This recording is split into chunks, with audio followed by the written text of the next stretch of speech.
Hello friends, so today we are going to see how to make presentations or Google Slides. So just log on to google.com on your browsers, and then on the top right you can see a square option here. You have to click on that, and then after scrolling down you can see that there is a slides option. Just click on it and Google Slides will open.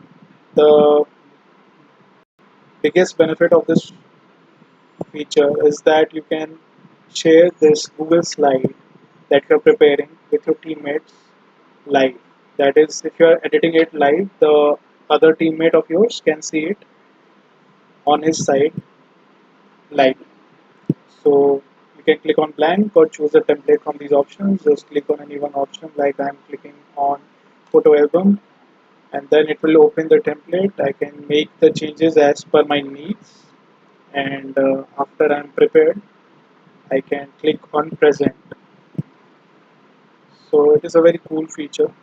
Here in share option, you can share with the email ID or the link of this slide.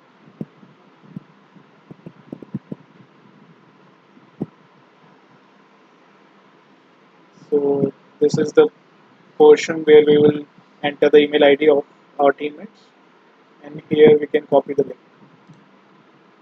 So just close it and click on present.